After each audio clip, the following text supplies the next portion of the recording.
Good afternoon. Happy Saturday to everyone tuning in. Welcome to another edition of the No Holds Barred Wrestling Podcast here on FTSN. I am Bobby Melendez, joined always by my tag team partner, Josh Kimmel, and special guest, Miami Clutch in the house, co-host of Real Talk Wrestling, Thursday nights with Josh and Chris. First, before we get to Clutch, Josh, how the hell are you, brother? Good, man. I had to bring some backup. I'm tired of everyone in the chat teaming up on you. Like, they're taking your side almost on every single topic. So I had to keep my guy in here to back me up on my spots, because I don't feel appreciated, Bobby. I feel like you're kind of talking trash. You're doing my squeaky voice. You're taking apart like the Charlotte part of the show. And I don't appreciate it. I don't like it. But how you doing, man? I'm okay, man. I'm hanging in there. Clutch, how are you, brother? I'm good, man. I got the call. Now Kim owes me a favor. Oh, I like it. Yes. Anything for you, Clutch. Man, honestly, so what happened was I've been playing Minecraft all day with my son, literally building roller coasters and then just blowing them up. It's been my whole entire day. I log on for the show and I see Clutch message me. I'm like, oh, let's go. I'm in for this because honestly, he brings a different perspective than we have, I truly believe, because he watches the NXT. He watches everything. He's a real wrestling rat. Loves Collision. You gonna watch Collision tonight, Clutch? Big time Collision fan, Yep. So he knows it all. He knows it all. Yep. AEW. If you want AEW. No, he does not watch bad wrestling. But DSG's in here. Yes. Do you know Kevin Castle, Bobby? I don't. Kevin Castle, I do not. But rest in peace. If I guess Apparently, so I don't know much about him, but I did learn a lot about him in the past couple of weeks or a week. Okay. He was like the original wrestling talk person on the radio, whether it be terrestrial. I don't know much about him, like I said, but I do know that he passed, and he was the first one to do this kind of stuff. So if it wasn't for him, there'd be no. I guess he was a trailblazer. So there you go. Shout out to him, man. Shout out to Kevin Castle and rest in peace and prayers to his family and his friends and those who listen to him and are fans of him. So much, 20 plus years, DSG in the house, of course, as always great to see him on almost every show. He's part of the channel really at this point, just in the comments. It's just really cool. Now we just need to get El Ginger. I don't even know my own co-host name. What's his name? Chris? Yeah. Chris is what's his name, Clutch? El Ginger. El Ginger Americano. There we go. That it is. El Ginger Americano. But man, I'm a big fan of Chris. Yeah. We are at full swing for WrestleMania. We got the final card. It is official. I'll read it off in just a second. I am, following up on WrestleMania. We'll be having our live coverage next weekend, Saturday and Sunday. Preview on Saturday for WrestleMania Night 1. Preview and for post-show night on Sunday for WrestleMania Night 1 and pre-show for Night 2. So I'll be busy. And of course, the week after, I'll be busy some more because I'll be on Thursday, Friday, and Saturday of the NFL draft for FTSN's coverage of that, which is sponsored by Caneswear. And we'll be having a gift card giveaway for live viewers. For a lucky live viewer each day of the draft, you'll get a gift card to Caneswear. So shout out to them. And I have to ask Clutch, because I know DSG's a fan. You're Kimmel's a fan. Very quick. We don't have to go too far into it. Miami Dolphins, where are you standing on them as we get closer to the draft?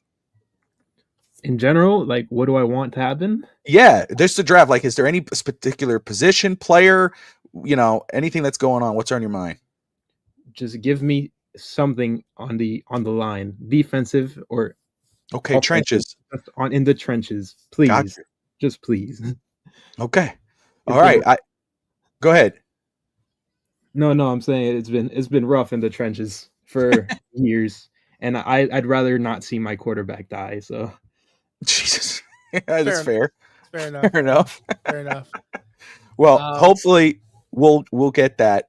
Miami, first off, in prime position again at pick 13. The last two picks that Miami's had at 13 before, Christian Wilkins and Laramie Tunsil. Miami's more than likely going to get a very good player at 13, whether that be within the trenches on the offensive defensive line. If they trade Jalen Ramsey, which is now the hot rumor coming out, Of course, even without Jalen Ramsey, if you keep him, still want to look. To me, you can't ignore Will Johnson or Barron out of Texas. There's a lot of good players at 13 available. Don't worry, Clutch. We got Zach Wilson. That's what DSG is saying right now, Clutch. No, I don't want to hear about Zach Wilson.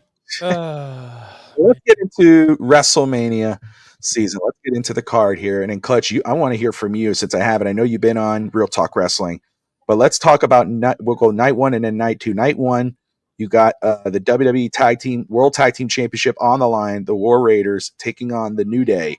Ivar and Eric taking on Xavier Woods and Kofi Kingston. Then you got Rey Mysterio versus El Grande Americano. Jade Cargill taking on Naomi. LA Knight versus Jacob Fatu for the United States Championship. Gunther versus Jey Uso for the World's Heavyweight Championship. Stratton versus Charlotte Flair for the WWE Women's Championship. And then the main event of the evening, Roman Reigns versus CM Punk, who will be with Paul Heyman versus Seth Rollins. That will be your night one card. Let's start with night one. Which match, Clutch, are you most looking forward to? I mean, it has to be the main event. I've been really into it. The build has been good. CM Punk and Paul Heyman have always been a great duo together, and I want to just see them one more time make a grand entrance at WrestleMania. So, because I remember back in, I think it was WrestleMania 29 against The Undertaker, and they had really nice entrance. They had Punk, the band that performs Punk's theme was there, and it was really cool. I'd like to see something like that again. And the match itself is going to be awesome. I mean, it's 3 of the top stars in the company, so. And which match, at least for night one, are you least looking forward to? Probably the opening. Well, I don't know if it's the opening match, the tag team title match. Okay, yeah. Because the New Day lost a lot of steam after the initial heel turn, and if we're being honest, I think the other tag team title should be there in its place because the Profits are awesome, DIY is awesome, the Machine Guns are awesome. As Josh gives the eyes, my son's trying to show me the roller coaster. I'm like, buddy, if you want to be in here, you know the rules. Usually they're kicked out.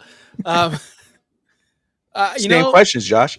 Well, I was going to follow up on piggyback on. Oh, go ahead. Yeah, man.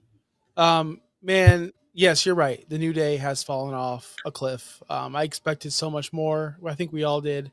Big E has not been a factor. They haven't talked about it since. It was pretty. He went from level 10 of excitement to level 2 real quick. But what if they do win this title and they do take the titles and they parade around as the champions and they rub it in people's faces? Like I think that would work out well because I see nothing in the War Raiders, at least right now. They're just boring to me. So putting those titles on a heel champion while they do something might be something interesting. I'm really not looking forward to, obviously, Charlotte and Tiffy. We know this. But the match is going to be great. I'm just really scared that Charlotte's going to win. I'm really terrified that that's going to happen. And I think it's going to happen, unfortunately. And it's a sad state to be in over there on SmackDown. But, man, I couldn't be interested in it all in Jade and Naomi. I'm sorry. I can't get into it. I cannot get into it. Really? It's not what I want to see. It's not. Wow. It's really. I'd rather see Bianca. But we're not going to get it yet. We'll get it soon, but we won't get it yet. I really could not care about Naomi, and it was too soon. I feel like WrestleMania matches need to be blow-off matches, or at least they should be. But this one's not. It's going to continue the story, and that's why I think I'm not excited because it's not going to end the story. It's going to continue a story.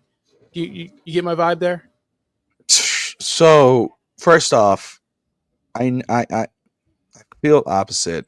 Let me just say for the Charlotte and Tiffany Stratton match, I think Tiffany has to go over. It would be a grave mistake for Charlotte to go over at WrestleMania. It was when she beat Rhea too. It was a really big mistake when she beat Rhea the first time, and they still did it. Yeah, but different management, you know? Exactly, different management. But first off, everything that's just gone down, Charlotte, and remember who's talking here about Charlotte, but everything that's gone down has not been a good look. It's been unbelievable, and by unbelievable, I don't mean it's been unbelievably great.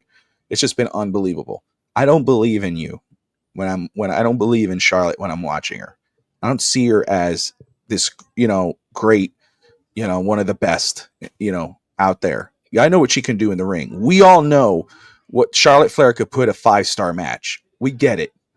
But it's so much more than that. And I don't know what happened after. Maybe it is. We can't talk about outside the ring. Maybe that's gotten to her.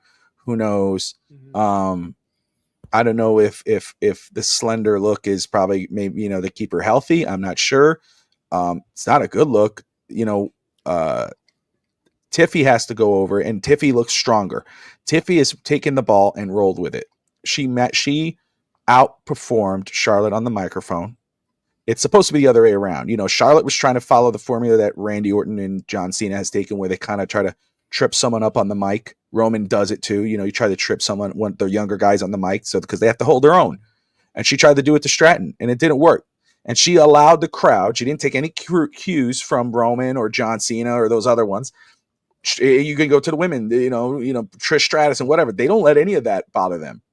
They ride the crowd. Okay, Charlotte didn't do that. Charlotte slips up. Yesterday they did when Tiffany arrived at the arena, and here comes Charlotte and tries to attack her, and attacks her back there. I didn't find any belief in that. I didn't find any belief in the attack behind the ring. I'm more excited about the Naomi Cargill match more than I am about the Tiffy Charlotte. And I know I have full expectations though that after that match, Josh and Clutch, when after I watch it, I'm like, okay, that was a damn good match. Unless it gets ugly, unless it's a legit heat and they do stupid shit. But other than that, I could expect it, but I'm not excited to watch it. I'm not looking forward to it. Cargill and Naomi, why am I excited for that match? What Naomi has done with this character transformation. It is everything she's ever needed. She has taken this ball. She is supposed to be a secondary character in this storyline for what you just brought up, Josh. You're more interested to see Jade Cargill taking on Bianca Belair. You want to see that go down. You don't want to see Naomi Jade Cargill. You said should be a blow off. This should be the wrap up of the story, but it's not. The story started a little late than it should have probably did. But this is more like a continuation of it. But Naomi decided not to be a side character to this. She's not the side story. She is the story. The character work that she has done. We know what she could do in the ring. We saw what she did outside of WWE. She's doing something completely different. And she's a believable heel. And I'm really looking forward to seeing. Now, I don't expect her to win because obviously the face has to go over here, right? But Naomi... And now, if Naomi goes over, then they're riding Naomi all the way. That she's going to be the face of SmackDown in regards to the heel division, which I wouldn't be mad about. But she's made this match interesting. And this is the first non-title women's match in WrestleMania. There's always a title involved. This one is not. So I'm really looking forward to this match. Clutch, any follow-up? I kind of agree with you. I like what Naomi's been doing. I think the turn has been good. It's better than the repetitive glow things that she's been doing forever, even outside of WWE. So I think she's handled it well. She just had a promo on SmackDown, which I found really, really pretty good. And I don't know how long the match is going to be because, one, I think Jade historically has needed a lot of help when it's one-on-one to like build a match, and that's why they stuck her with Bianca for so long. So I'm interested to see how long it's gonna go, but I'm interested in the match. I think Jade can hit it hard and she can do her thing. It's just how much she's grown since she's signed with WWE and since before that, and I guess we'll see firsthand at WrestleMania. Okay, I'm not going to change my mind. But I will say this. I've done some reflection in the past 5 minutes. Before the show, we were talking about Damian Priest and Drew McIntyre and how we're going to be talking about 2025 was the year Drew got screwed at WrestleMania. He should have had a better opponent. He should have done this. He should have been going against somebody else. So I'm going to cool off and I'm going to give this a chance. But I will say this. I don't think Naomi and Jay deserve a WrestleMania slot. This is more of a Saturday Night Main Event or Backlash match.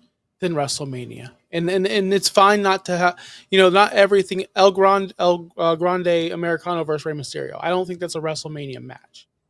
That I agree. So I guess that's why I'm kind of hesitant on these kind of matches, because I think someone said it in the chat earlier. It's going to be 9 hours per night. We're back up to we split it up to 2 nights. Now we're having all these matches still. The sweet spot for every pay-per-view or PLE to me is 6 to 7 matches. How many did you read off? I don't remember. But it seemed like a lot more. 7 than 6 matches. To 7. There's 7 matches. Okay, I all think right. on here. Then maybe I'm just being an old man screaming at the clouds like I usually do. Well, but no, you're not wrong though, because WWE has tended to do at least 5 matches. I think there's times that they've done 4. So they're going 7 matches here, and I have to assume, because we're going to have to expect 1 or 2 of these matches to be pretty damn quick. There might, and the two matches that could end up being very quick. Obviously Mysterio versus El Grande Americano, and I wouldn't be surprised, even though I want to see them go at it, and I am looking. I have a little bit of interest in this match. I really do, and I think because they're both good talents, and I think they're the future in the sense. LA Knight versus Jacob Fatu. What if Jacob Fatu just squashes LA Knight for the title? I mean, that makes him look strong. He wins the United States title, and then you have whatever you have with him with Solo. That would really eliminate the fact that, hey, we got 7 matches on the first night of the card of WrestleMania. So Anthony Manzano in the house. Great to see you, Manzano. We're forgetting the one element. I think Bianca, if she loses and gets pinned in the triple threat, I think she's going to cause the match, I'm assuming Jade Cargill and Naomi, to be a draw, because she's going to blame Jade and Naomi for distracting her with the drama, because she has had nothing to do with the drama. I haven't seen her involved in this storyline whatsoever till the event, only at the Elimination Chamber. Am I right, Clutch? She just mentioned it briefly and just, I guess, kept it moving to the. Yeah, at the very beginning she was involved, but she hasn't been involved one bit. What's up? It's all good. I had a run in, brother. I mean, I got back up, and I got no. Listen, the thing is, Anthony in the chat and everybody else, it's kind of weird how she was acting so emotional in the chamber. In the very next night on Raw, she was so I guess, heelish. I don't want to talk about it right now. Yada yada yada. Focus on myself, and that's the last of it. She hasn't really brought it up. She brought it up. I think I watched my best friends go at each other. So she did bring it up in her last promo when they were doing the triple threat kind of like signature promo. I think Bianca's going over. By the way, I don't think there's any way she loses this title match. But I mean, we'll talk about that next week. I don't know, man. Back to the Naomi situation. Back to that match real quick. I don't want squash matches at WrestleMania. I want instant classics. I want them all to be 5 stars, all to be 4 to 5 stars. I want them all to be very entertaining and competitive. So if we're just putting matches in just to get everyone on the card, I never like that style of booking. Just to get everyone a shot at WrestleMania, you're overbooking at that point. So I don't know. Maybe it's watered down. Maybe it's not. Either way, Naomi, I was pissed when she came back from TNA and they treated her like a jobber, and now I'm complaining that she gets a spot at WrestleMania. You can't make me happy. That's the learning lesson. If you do, damned if you don't. I know. I just and the women's tag team title. So let's go into night 2 of WrestleMania, and there's 6 matches currently, but I do want to put a preference. This what do you call, like an asterisk there, is that Randy Orton. We don't know what's going to happen to Randy Orton. They are alluding to the point that he will have a match, and it makes me think of the Undertaker John Cena, where you kind of like, is it going to happen? We knew it was, but it's kind of if he, when he would, and it ended up being a quick match. So, but I'm sure they're going to do something there. We'll just wait and see. But night 2 of WrestleMania, AJ Styles versus Logan Paul, Damian Priest versus Drew McIntyre in a Sin City street fight, Liv Morgan and Raquel Rodriguez as the tag team champions take on Bayley and Valkyria for the women's tag team titles. So they get a match on the card. That's the tag team championships. Braun Breaker versus Penta versus Balor versus Dominic Mysterio for the Intercontinental Championship. Io Sky, Bianca Belair, Rhea Ripley for the women's world title. And then the finale, the main event, Cody Rhodes versus John Cena for the undisputed WWE title. So I'll start again with Clutch, and then Josh, you could follow up. Clutch, first off, the match you're most looking forward to on night 2. Even though the build has been weird because John Cena just hasn't been there. I keep going for the main events because I just think genuinely they're interesting, because you never thought you'd see John Cena and Cody Rhodes in the main event of WrestleMania. Heel, face, whatever, you never thought you'd see it. So I'm really looking forward to that. It's weird just that Cena he did the European leg of the build, and then he just disappeared for a few weeks, and now he's coming back right before. So maybe there's something there to make it more interesting. But you still look forward to it because there might be a few more twists and turns in this. Well, hopefully Cena gets 17. That's what I'm hoping for. And I guess I don't want to shit on it. Sorry, Bobby. I get to say it directly to you this time. You're good, man. I don't want to really do this to the other tag team match, but I'm not really looking forward to the women's tag team match. They just put like 2 people together and said, "Hey, let's fight for the tag team title." Instead of that, they should have probably it's a shame that the United States title and the Intercontinental title is not being defended on the show. The women's title, yeah. Yeah. They have the women's champion in there, the Intercontinental champion, but just have her defend the title at that point. I mean, you want to make those titles mean at least something. Have her against Bayley, against Liv, triple threat, something, you know? And that's kind of disappointing, and that's why I don't like the tag team match.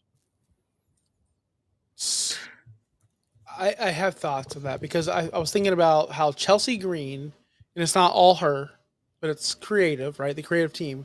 They have something for Chelsea Green because she's a heel. She's fun. It's all the foreigners are holding the United States championships, right? Chelsea's a Canadian. Then you have her Secret Service, which are not American as well. So it works. It's a great heel, right? Great heel program right now. But there's no significant matches because it's against Michin so far. And to be honest, I don't know where Chelsea Green has been since. I know she's been on NXT. I know that her tag team her group were in the tag team gauntlet match last night. But Chelsea hasn't done since mentioned anything, nothing. Valkyria, she's had 0, and I mean 0 rivalries, 0 drama, 0 anything. It's just matches because she can go because she's a great wrestler. I love watching her matches. I watch any match she's in. I'll watch. She can wrestle, but she has no personality. She has nothing. There's nothing for her there. She's just a smiling, pretty face. Where's the heat? Where is anything with her? Nothing. So they failed her to build anything up. It's the workhorse championship for the women's. Okay. Bayley's a perfect opponent. Why didn't we turn Bayley heel and have this match go at WrestleMania instead of a match on Raw, which was great. The match was great on Raw. That was one of the best things this week was Bayley versus Valkyria. But again, it went nowhere. Now they're tag team partners. If this leads to Bayley turning on her, and then there's a program, then we got something. But they have to do that. And I think that's why they're doing it, Clutch. That has to be it. I hope so. I mean, otherwise, the only other thing that would have made sense, obviously this is fantasy booking because she's not with WWE right now. If it was Lyra and Becky, because there's at least some connection there. And going after the tag titles, fine. That's great. They were just Lyra and Bayley were just fighting for the Intercontinental title 2 weeks ago or last week. I don't even know. Mm-hmm. And now they're teaming and challenging for the tag team titles, and it just doesn't make too much sense to me. So obviously, I'm with you, Clutch, in regards of what I'm most looking forward to. I'm looking forward to the main event of night 2, Cody versus John Cena, the 2 top in their eras baby faces. You right? Cody right now, John as a heel. That's the coolest thing. I'm down to see it. I'm really looking forward to it. And then it's just the mystery.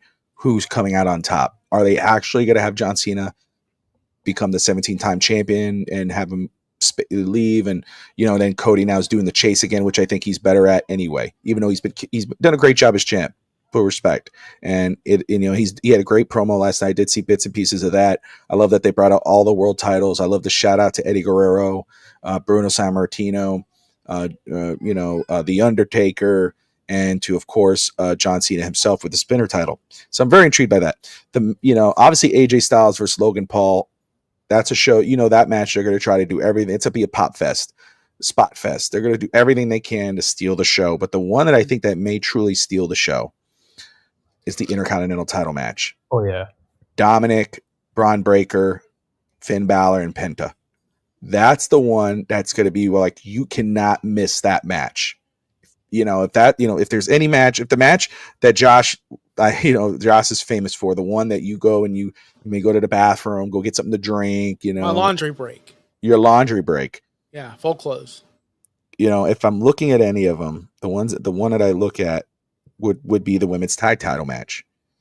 Because I understand they probably like, we got to get Liv on the card. Liv is Liv. Can't have her on the card. But then Bailey. Yeah, but to me, then you go, okay, Liv versus Valkyria, Bailey versus Chelsea Green, the 2 titles on the line. But then, of course, now you're like, there's too many matches on the card. I am even Braun Breaker's that Intercontinental Championship match is the one that I'm like real high on. The one that I feel like for me, the least care in the world. I'm sure it's gonna be a good one because of 3 great wrestlers. Is the women's world title match. It's to me, that's a cluster. I didn't like the build of it. I'm with you, Josh, in regards of how they've built Io Sky in that match that you've been talking about the last couple of weeks. Again, I do feel though the way they built her, and I've told you this, I feel it's the opposite of you with Bianca. I think Io is going to come out on top because that to me, you're totally killing her. If you have her being of course she did the drop kick, which is awesome, and but she keeps getting pushed to the side, shoved to the side. She has to come out and win because it's going to show like, hey, you 2 worried about yourself too damn much. You didn't think about me. You didn't take me seriously. And now I'm standing over you. So, but I'm not very interested in that match, to be honest with you. They haven't done enough. I could care less about their back and forths, but I'm thinking those 4 guys there, the Intercontinental title match is going to be the shit. That's going to be a good match, man. I love when Braun came out and saved Penta and then speared Penta like that. That was great. It's like, okay, yeah, that's a bat. When you call him the unpredictable badass, that's what he's supposed to be. So I'm glad they're not doing the goofy baby face like, I'm gonna come out and help Penta. No, he's like, F everybody. I'm just gonna chew everybody up. I'm a dog. But I hope Dominic wins this match so bad. Dominic with that title. I do. I think he is my wild card. Like, obviously you go, oh, Penta, Braun Breaker, Balor. It's just, he's lost so much steam. You know what I mean? And like, but it's like, oh, he won. Do we really care? Like, those the 2 guys everybody wants to see win is Braun Breaker because how dominant he is, and then you got Penta because how hot he is with the crowd in the ring, and his brother's killing it too. And you see his Clutch's picture, but I think it should be Dominic at the end of the night. I think Dominic as the Intercontinental Champion would totally kill it starting the new season for WWE. So I would he's my wild card, and I would be ecstatic if he won. He deserves it, man. It opens up so many doors with him. Like something meaningful with him. I mean, mm-hmm. Well, wouldn't you say so? Clutch, you watch a show every week, obviously. So do you, Bobby. Dominic is one of the not just a player. He is one of the main characters of WWE. He is one of the main characters. If this was a TV show and you're like, okay, you have Jim and Pam and Michael Scott and Andy, like he'd be a part of the main people you speak about when you say, hey, list the characters of Monday Night Raw. So it's about time they give him a title and they see what he can do with it. And it's going to drive Finn Balor nuts that Liv Morgan's still going to have her title. Dominic has his title and he has nothing. So this is just going to add to the Judgment Day imploding story. And Dominic's going to be a great heel champion. Let me ask you guys this.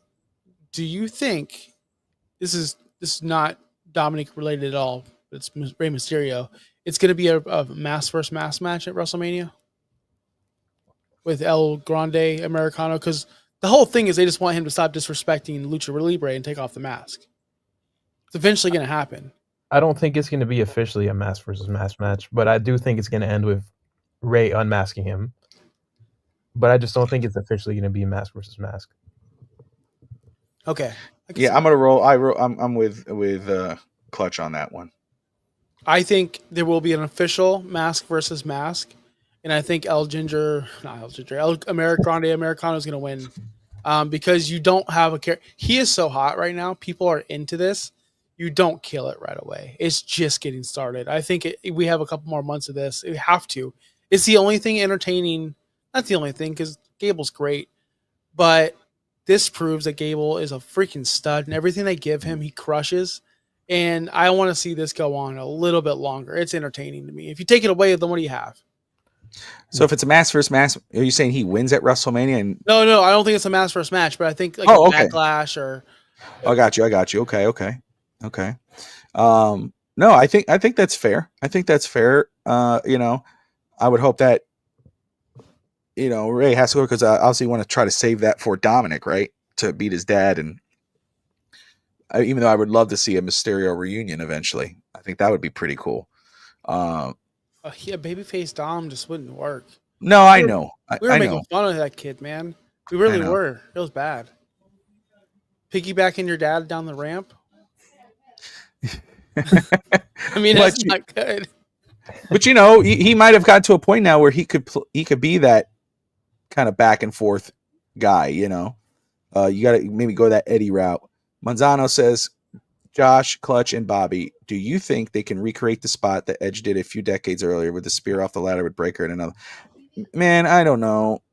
Yeah, could they try? Sure, but then you're basically, kind of everyone's going to know that's what you're trying to do. But what is it? Is it a ladder match? No, it's not. That's what I was going to say. They don't have a reason to introduce a ladder match.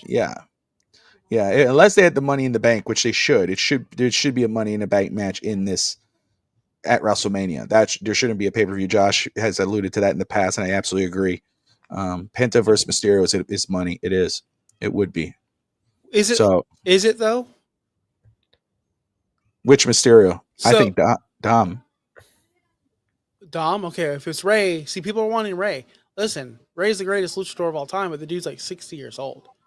He can't do the things he used to do. He's looked great lately, though. He's done some stuff lately. But I know what I'm with you. I'm not really. And don't get me wrong. Ray's Ray. Now, if you want me to be interested in Ray as a legitimate guy again, they need to do some extra stuff with him. To me, he's just the legend that's around. There's nothing there. He could come out and I challenge, who the hell, Gunther for the world title. I'm not believing he's going over. I don't believe in it. It's just a body at that point. I love Rey Mysterio. I think he's he is right there as one of the greatest of all time. I don't want you, DSG, or anybody to think that's what I'm saying. What I'm saying is that there's nothing there there's guys who are legends that are in that conversation because they make you care. You care about them. Where, we care about Ray, but are we going to give a damn about a Ray versus Gunther match for the world title? Or a Ray versus Cody? No, you're not. They have to totally do what you did. He could totally do the underdog story. You could totally do that again with him, and then you make it believable. But I would love to see Penta versus Dominic Mysterio IC title. I think people will be pleasantly surprised Dominic Mysterio with that title in that type of match with that type of guy. And he will truly show that, no, I'm Ray's son, but I am Dominic. Anthony says there's a comment for you, so I'll let you respond to that. I'm reading. He says he disagrees with me. I think Dominic is ready to become a babyface again. He's been a heel for a year and a half. He's been a heel for a lot longer than that, I believe. But there's just some people, certain people that should never be babyface, that should never be heel, right? Rey Mysterio should never be heel. Charlotte should never be babyface. All right. Dominic, with his haircut and his mustache and his demeanor and his background, he should never be He can't recover from. Okay, imagine real life. Imagine a real life friend of yours or person of yours in your life. Do you guys hear my cat? Yeah. I've never heard this voice. Oh my gosh. Anyway, I hope she's okay. I don't know what's going on, man. Anyway, I'm sorry. We have a cat meltdown over here. Hey, son, go away. We have a cat meltdown. Son, get the. What are you doing here? Well, we've never heard my cat make this sound before. Oh, she's throwing up, guys. She's throwing up. Oh, yeah. She probably had a hairball or something. Yeah, we have an emergency. I'm gonna make this quick, and then I'm gonna go off camera and clean this up because I got you. Dominic should just never be. Imagine a friend of yours who just got a speeding ticket and cried about how he did hard time or whatever. And you're just making fun of that guy. I know it's unrealistic but wrestling's unrealistic. He can't recover from that. That's something that you can never get behind a person like that, a character like that. It's hard for us as casual fans to turn around and go, oh, wait, we hated that guy for all the things he did. We're just going to cheer him just because he's changed his heart. No. It don't work like that way for some people, and he's one of them. It's bad. I'm gonna turn my camera off. I'll be back. All right. So we'll wait for Josh to come on back. Let me go to put this like this. So for all those tuning in right now, wherever you're watching, if you're watching on Twitch or X or YouTube, we appreciate you watching No Holds Barred Wrestling Podcast here on FTSN. It's Bobby Melendez joined with Miami Clutch, who made a surprise appearance, a run-in with me and Josh Kimmel. Kimmel's cleaning up some cat throw up at this very moment. We are talking WrestleMania and what's going to happen, of course, with Dominic Mysterio. Let me ask this, Clutch, because forgive me, I know you guys discussed this on Thursday, but I'd love to just get your 2 cents on it. What do you make with all the Tiffy and Charlotte drama? Obviously, I know you read the dirt sheet and whatever, and you've kind of followed through. You saw the promo. We find out after that it was a total, true, legitimate cluster, between them, and then it was Charlotte trying to trip up Tiffy. Tiffy hit some personal shots out there, the 0-3, whatever. Charlotte came off, even though it was both bad on both parts, Charlotte came off really bad. What's your thoughts on that whole situation? I mean, for lack of a better word, it's just a big cluster. Fuck.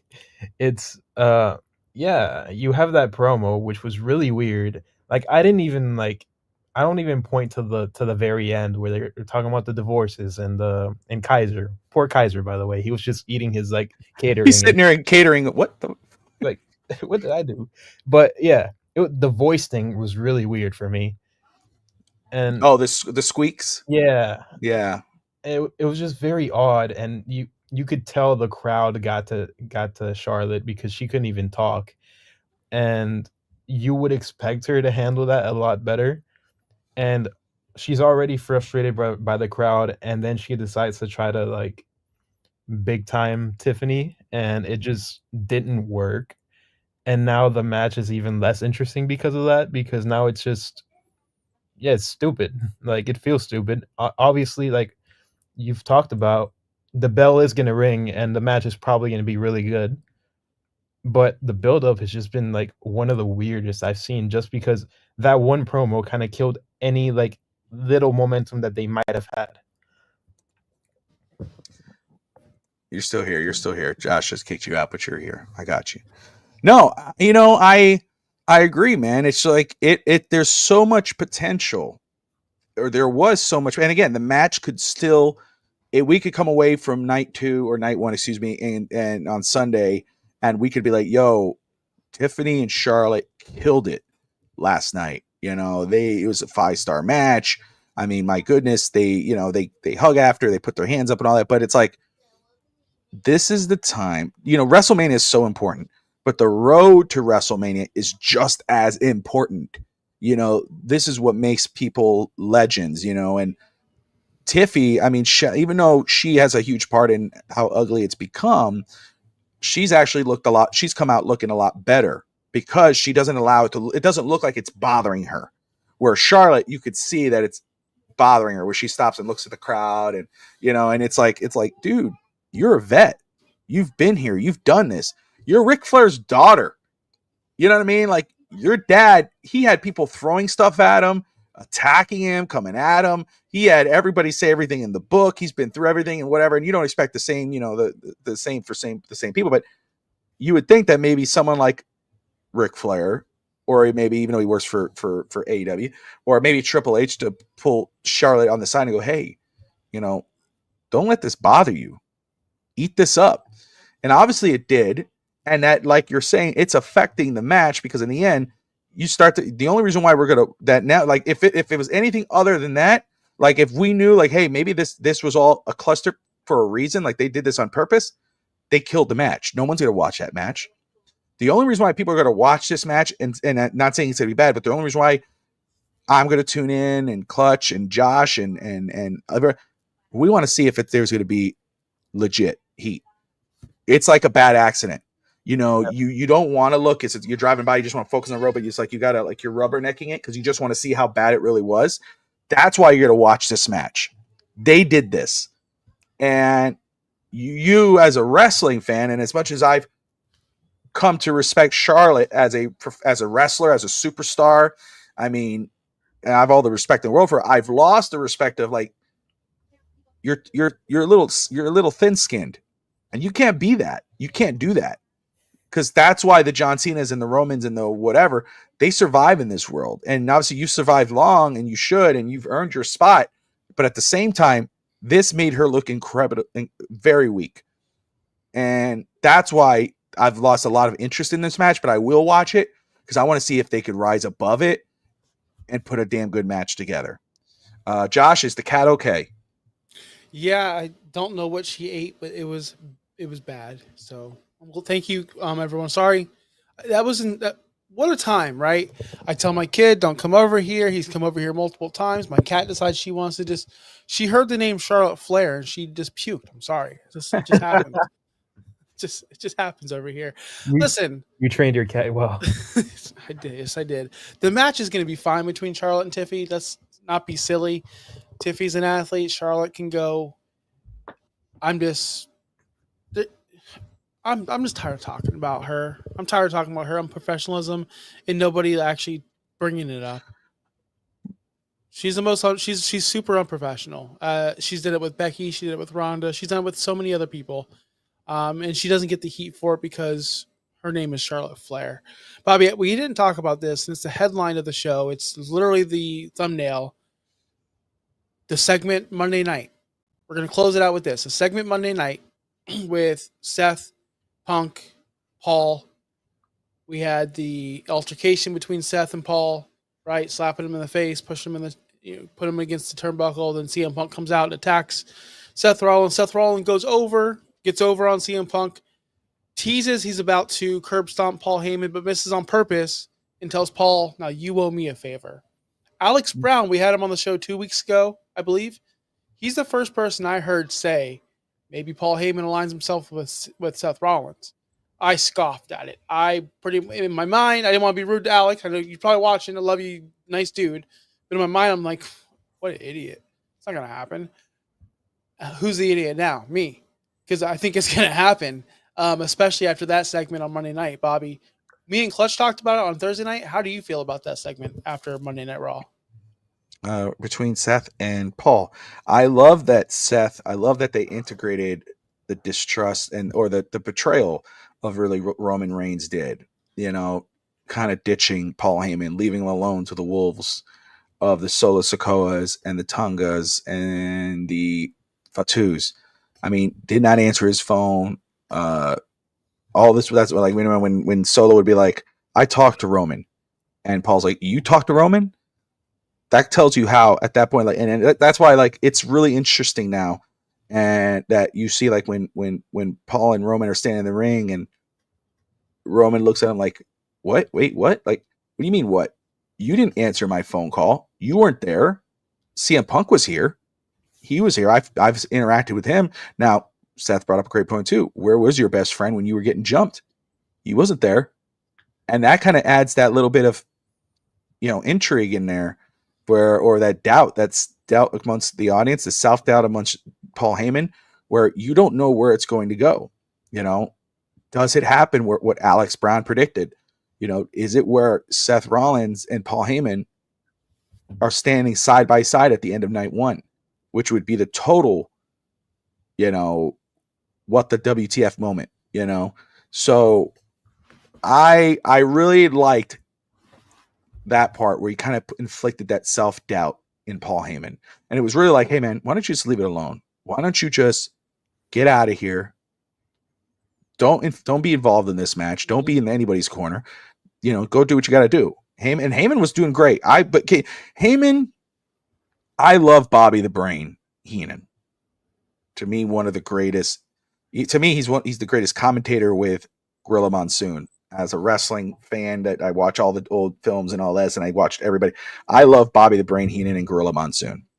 Bobby the Brain Heenan is one of the greatest and arguably the greatest manager. But obviously, Paul Heyman is above that. And that's not recency bias. That's just fact. If you go back all the way to when Paul Heyman started, everyone he's managed up until right now, what he's done on the microphone, what he does with his emotions as an actor, everything, he is the greatest.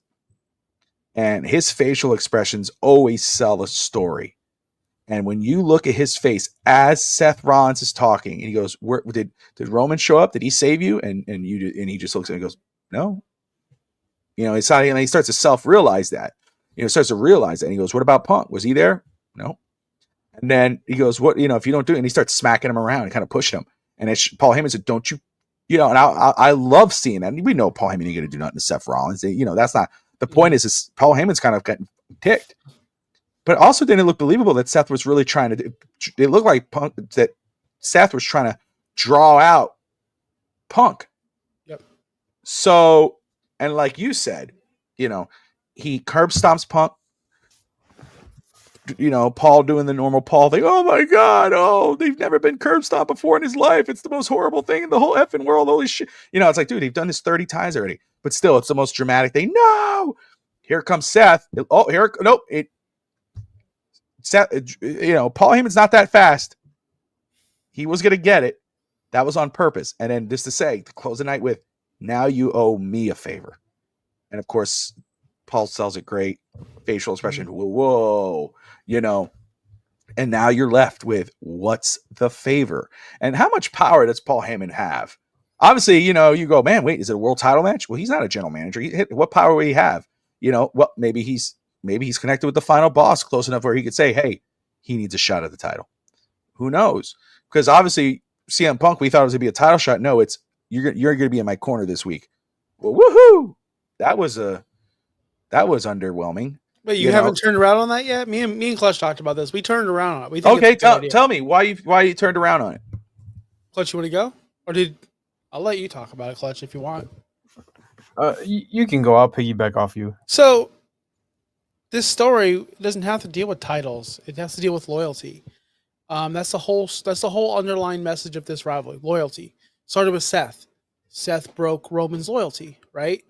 Punk has obviously broken a ton of loyalty, and Roman has broken loyalty as well, not saving Paul Heyman, all that stuff. It's all about winning the love of Paul Heyman, it feels like. And the thing is Cody said 2 years ago, "You will be standing here with no tribe. You'll be a chief with no tribe. You'll have no Wiseman. You'll have no brothers with you. You'll have no Uso. You'll just be you." And that's what it's finally become. Cody was right all along. And for CM Punk, he did say on his first night back in WWE, "I'm not here to make friends. I'm here to make money." Right? That was his shot at the Bucks and all those people. Whatever. It is what it is. But his whole gimmick since coming back was, "I'm not here to cause no problems. I'm happy to be here. I just want the world championship." And along the way, he acknowledged that he's friends with Paul. And guess what? He knows what will eat at Roman the most. Taking that last part away from Roman. And that's what he did. Just to get under Roman's skin. And plus, it was all true. Everything he said was true about their real lives. So I think this makes sense. This is leaving Roman vulnerable for the first time in a very long time, because even when he went into the Cody match, he was stacked. He had his bloodline. He had everyone with him. It's just Cody had bigger guns to back him up. So it's the first time in over 4 years where Roman really doesn't have the advantage going into the match. Can you imagine that? Imagine that. The New York Yankees or whoever, just name a sports team, they're favored to win every game by whatever.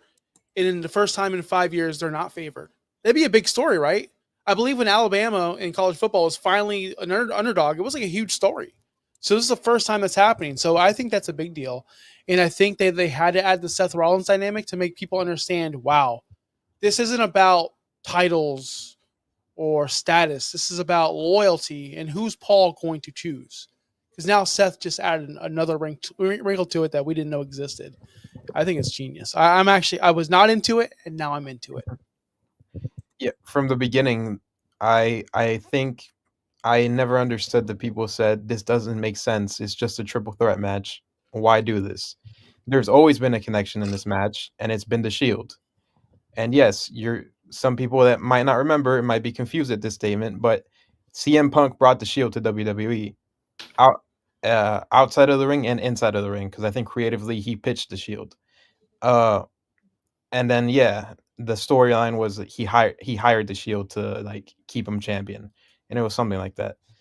So there's always been a connection to the story. Punk alluded to it during one of his promos, and now you kind of then you get to integrate Paul Heyman into it, And I like exactly what you said, Josh, is for the first time since he's been a babyface, Roman is by himself, like truly by himself.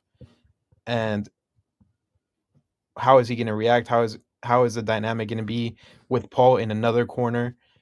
And yeah, also I've had time to ponder on this, and this favor for Seth Rollins that we're talking about, I'm starting to think it was just Seth saying it just to mess with Paul, and it's not really anything big, not a big deal, and it's just a way to get, I guess, Seth more into the storyline because it was more Punk and Roman centric until that point. Do you think the favor, like, not like it's not an official like you owe me a favor, but when the time comes and Paul needs to make a decision and he gives Seth a look, maybe Paul does something to CM Punk, like we can finally end him here or whatever, maybe Roman, whoever it may be, and Paul has to be the one that decides who he ends, CM Punk, and Seth's laughing. I know we're doing a preview show next week, but I am officially, I'll say it right now, I think Seth is going to win this match. It makes no sense for CM Punk or Roman to win this match. Seth has everything to gain here. If CM Punk wins, he doesn't gain anything, in my opinion. If Roman wins, he doesn't gain anything. If Seth wins, he's the only one that can make huge gains with the outcome of this match. I think that's what's going to happen as a heel. Because honestly, no one's seeing it coming. And what does WWE do? They do things that we don't think is going to happen. Everyone thinks CM Punk's going to win. Everybody. There's no way. Josh, I think you nailed it right on the head. I think that's exactly what the favor is. I don't think, obviously, yes, in a realistic world, I think Clutch is right on the money in regards of like just saying it to get people's heads. But in a world of fantasy, of professional wrestling, of the soap opera of WWE, I think that might exactly be the case where, maybe it looks like Punk is about to win and Seth is down, and then Seth looks at Paul and says something like that, and then we see what goes on from there.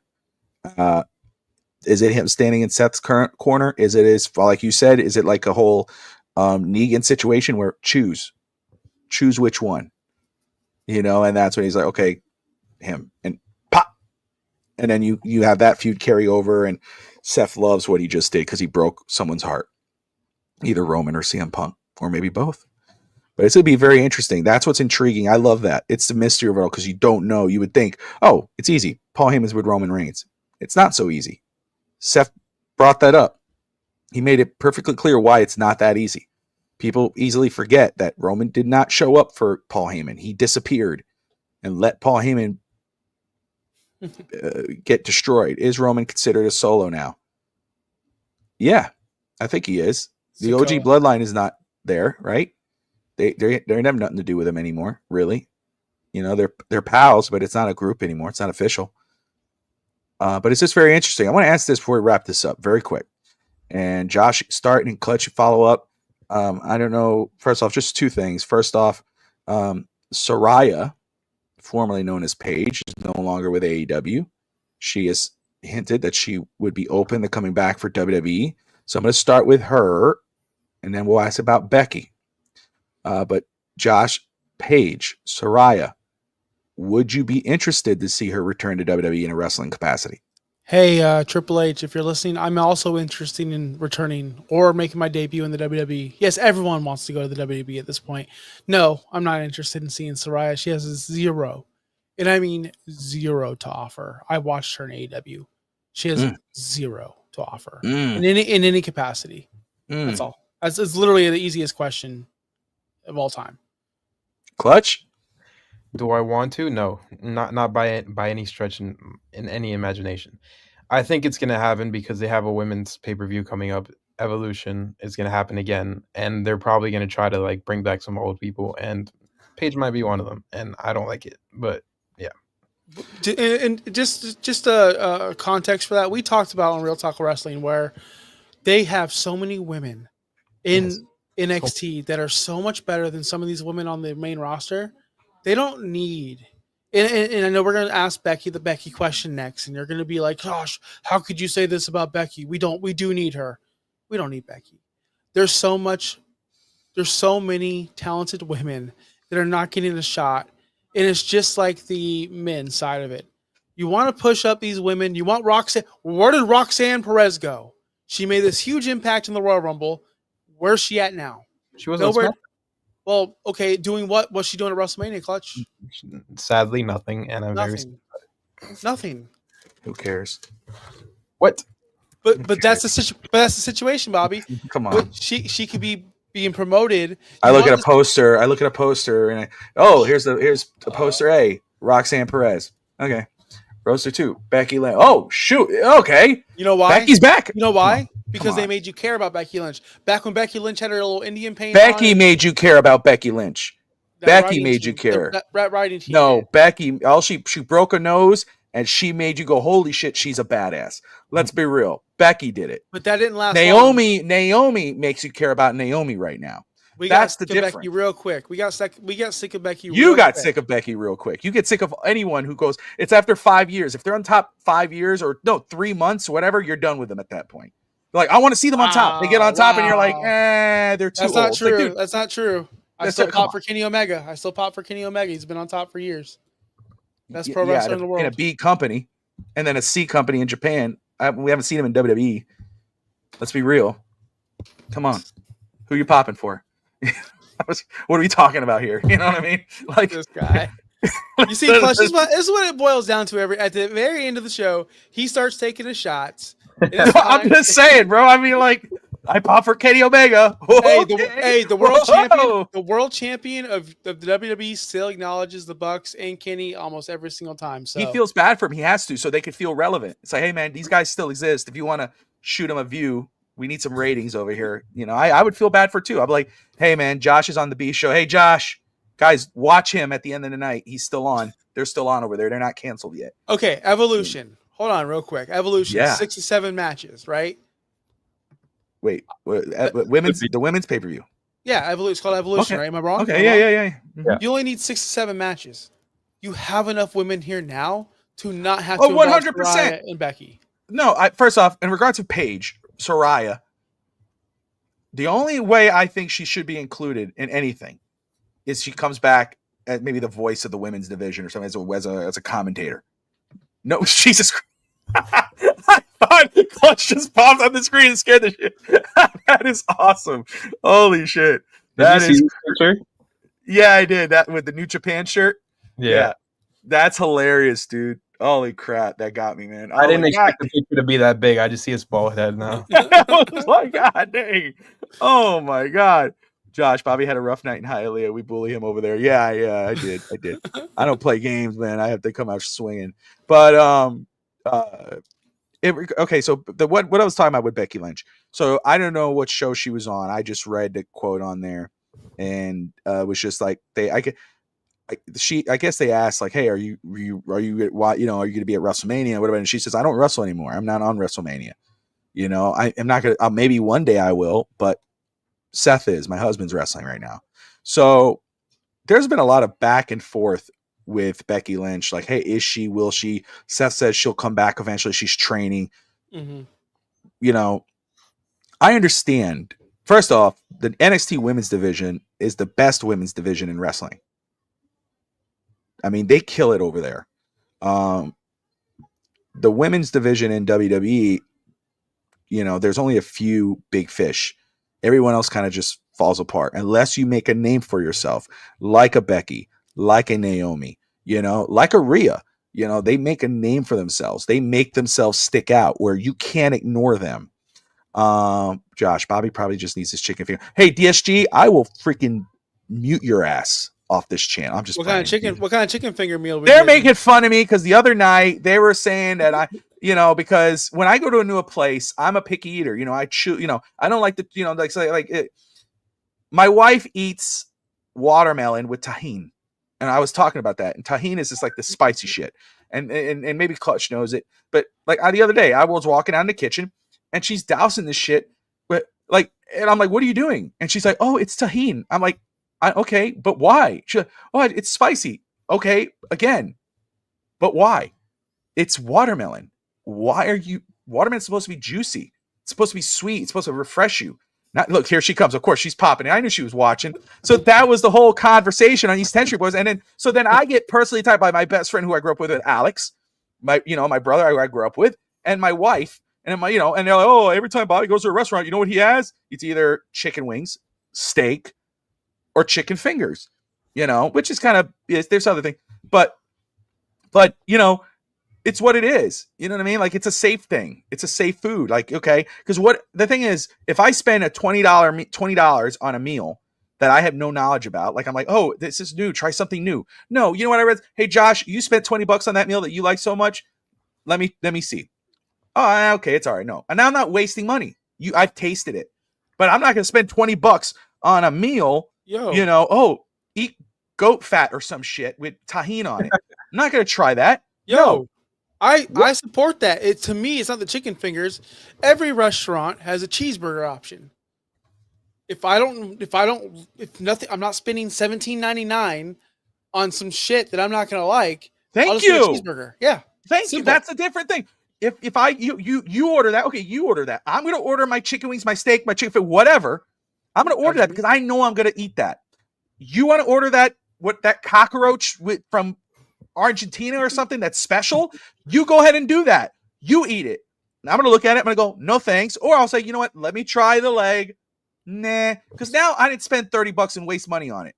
Oh, let me pack it up in a box. We can eat it at home. I'm never going to eat that. I'm going to throw that shit out. Wait, why waste money? So if I go to a bar and a specialty drink is something I have to get their specialty? No, just give me a Miller Lite. Thank you. What are we doing here? Just because it's advertised as their thing doesn't mean I have to go buy it. I'll buy what I want to eat or drink. Simple as that. Right. We're grown-ass men. Grown men. The hell? That's why you're my tag team partner on No Holds Barred Wrestling Podcast. That's and right. you got Clutch's face with the Rock just went. He's judging the hell out of me right now.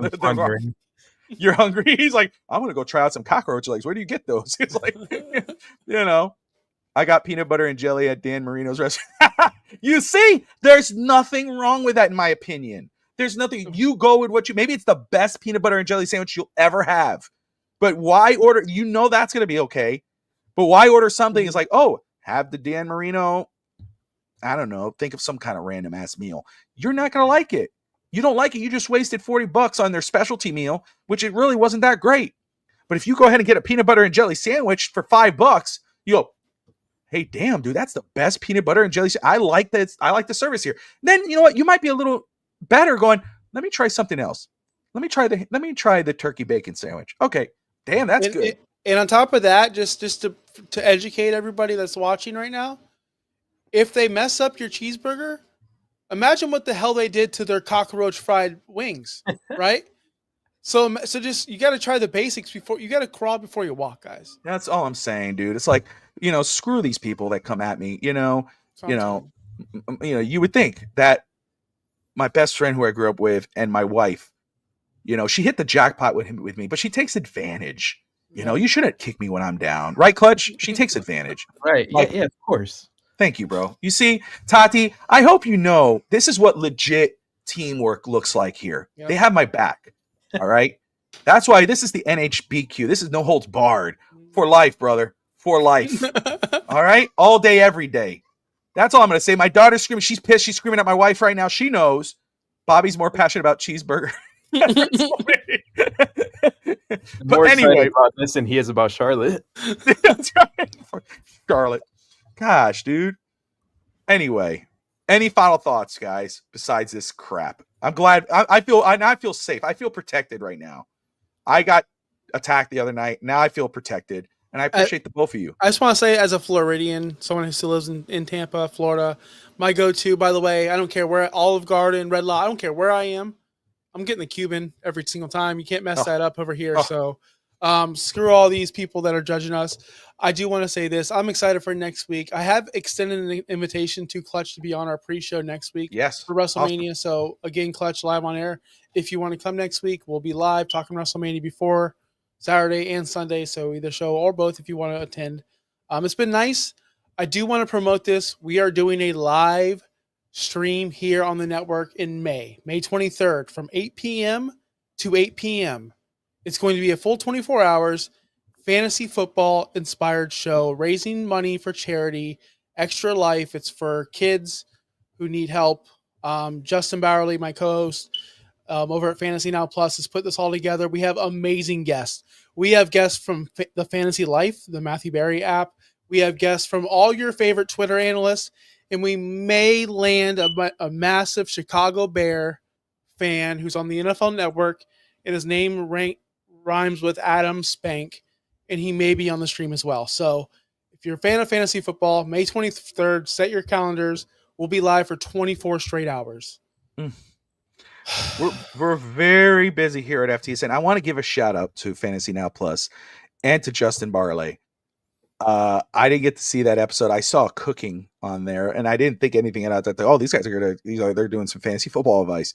It wasn't until late, like my mom had messaged me a cooking show, and I'm like, what is she talking about? I didn't go on till and it was the next morning. I was talking to her. She's like, she had to do a triple check that it was FTSN, and she's like, she started telling me, and I'm like, talking about Josh Kimmel? I said, she goes, maybe. I go, okay, wait, maybe you're talking about Justin. I said, let me go on. And first off, shout out to Justin Burley. That was, if you guys haven't seen it yet, an unbelievably awesome show. He is in full dress up chef. He used to be a chef now he's straight up IT, but he was cooking an unbelievable meal. I was very hungry at 8 a.m. watching as he's talking fantasy. He's in his kitchen. It was awesome. I was like, dude, this needs to be a show. This is not a one-off. This has to be a show. So shout out to him. If you guys haven't seen it, tune into that. These guys put up a killer show. They got killer content. They got a killer website, Fantasy Now Plus. And again, a 24-hour show starting May 23rd, talking and everything fantasy, football, everything. Next week, we got 2 days of WrestleMania coverage. We'll have a pre-show on Saturday. We'll have a reaction and a pre-show on Sunday. Clutch is open invitation for both days. And of course, the week after that, we got the NFL draft coming up. FTSN will cover all 3 days from the start to the ending, Thursday, Friday, Saturday. When Josh comes on, his fingers will be off the computer, so he does not end our show early. And it was like great thing. But again, don't forget those 3 days of coverage. If you're watching live, make sure you're interacting, you're reacting with us. You stay on from start to finish, because at the end of each show, we'll be doing a Caneswear gift card giveaway sponsored by Caneswear. And they got everything from Miami Dolphins, Miami Heat, the Marlins, the Panthers, the Stanley Cup champion Panthers, the championship team in Florida for hockey. There's no other team right now like that. I don't know. How's Lightning doing, by the way? Are they doing good? Are they? No, they weren't our champions. Anyway, that's just a shot. They got it all. So if you love any of those teams and you want a shot at some good merch, watch day 1, day 2 of the draft and win a gift card. Clutch, any final words, bro, before we wrap it up? No, man. Thank you for having me on. It was fun today. All right, glad you like. That's what we do here, man. We like that fun, and we talk shit. We have a good time here. It's legitimately one of my favorite shows to be on with Josh. But all right, guys, thank you so much. Like and subscribe, and we'll see you next weekend. Peace.